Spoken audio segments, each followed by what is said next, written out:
उसमें दो चीज़ें हैं जो बहुत हाईलाइटेड थी। एक तो मैंने एक चीज़ पढ़ी that every Indian child aged 6 to 14 has the right to free and compulsory education. तो मुझे ना कंपल्सरी वर्ड के ऊपर हाईलाइट मैंने किया है और मैं उससे समझूंगा आपको कंपल्सरी का इसके अंदर क्या लीगल डेफिनेशन है।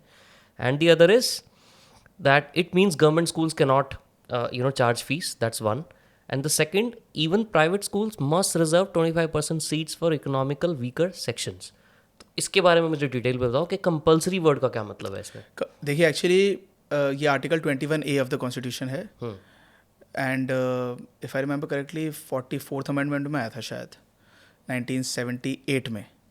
तो इसका कारण ये था कि obviously there are I may be not exactly sure about the amendment, which year it was or which amendment it was. But the idea is that India used to be a heavily illiterate country. बहुत सारे करोड़ों लोगों को लिखना पढ़ना ही नहीं आता है। तो उसके सरकार ने सोचा कि अगर हम केवल फ्री एजुकेशन के लिए, तो बहुत सारे सरकारी स्कूल्स ऑलरेडी हैं जिसमें बच्चे नहीं जाते हैं, तो कंपलसरी इसलिए किया गया कि जिससे कि हर एक बच्चा या जो भी फैमिली चाहती है तो स्कूल जो सरकारी स्कूल में जा रहे हैं तो सरकारी स्कूल वाले उनका एडमिशन लेने से मना ना कर सकें, या पेरेंट्स पे कुछ दबाव बने कि यार हमें अपने बच्चों को वहाँ पे भेजना है, जिससे कि हमारी जनता इलिटरेट ना रह जाए। इसका एक दूसरा पहलू ये है कि क्योंकि मान लीजिए कोई 7 साल 8 साल का बच्चा है, तो उसको जो अनफॉर्चुनेट जो फैमिलीज़ होती हैं BPL बिलो पॉवर्टी लाइन, जो गरीब तबके के लोग होते हैं, वही सोचते हैं यार मेरी बेटी 8 साल की हो गई तो मैं इसे किसी घर में बाई लगा देती हूँ, घर में 400-500 रुपये 1000 रुपये महीने के एक्स्ट्रा आएंगे, पढ़ा के क्या फ़ायदा है। बेटी को पढ़ाने का तो वैसे भी कोई फ़ायदा नहीं है, क्योंकि बेटी की तो शादी होगी, पढ़ लिख के वैसे भी कौन सा लंदन जाना है लड़की को तो इसलिए हम बेटी को बना देते हैं कि इसी घर में बाई, लड़का होगा तो उसे मजदूर बना देते हैं। तो इसलिए कंपलसरी एजुकेशन को सरकार ने इम्प्लीमेंट करने की कोशिश करी, जिससे कि so that the kids, the young population of India gets at least literate.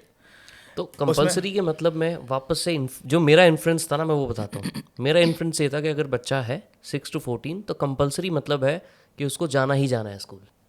Is that true? See जाना ही जाना है, हाँ, मतलब इट इज़ ट्रू। लेकिन अगर मान लीजिए एज अ पेरेंट आप अपने स्टूडेंट को, अपने बच्चे को नहीं भेज रहे हैं, तो क्या हो जाएगा? पुलिस थोड़ी आपको पकड़ के लेके जाएगी। मतलब वो इलीगल नहीं है। Illegal, see I mean absence of acting upon that right, it is a right which is given to you. Absence of acting upon that right does not make it a crime. Got it. Okay, I have right to freedom of speech and expression. लेकिन अगर मैं यहाँ पे, आपने मेरे को podcast में बुलाया, मेरे को आपने इनवाइट किया, मेरे पास राइट है, मैं आ सकता हूँ और जो चाहूँ बोल सकता हूँ।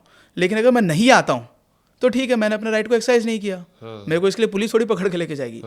दूसरा इसी के अंदर एक इंपॉर्टेंट पार्ट है which is 25% seats are reserved in private schools. ये बहुत लोगों को नहीं पता, जो कि जानना ज़रूरी है सबके लिए, कि किसी भी प्राइवेट स्कूल में किसी भी स्टेट में, if I am not wrong, 25% of the seats are reserved for economical weaker sections. ये मेरा एजम्पशन करेक्ट है? No, I am not sure. मतलब मैं नो नहीं कह रहा हूँ, मतलब ये नहीं कह रहा हूँ कि आपका एजम्पशन करेक्ट है या रॉन्ग है, मुझे परसेंटेज के बारे में नहीं पता है। अच्छा, ठीक है, but yes there are seats reserved for economically weaker students in private schools also. This is to ensure that there is some access to education.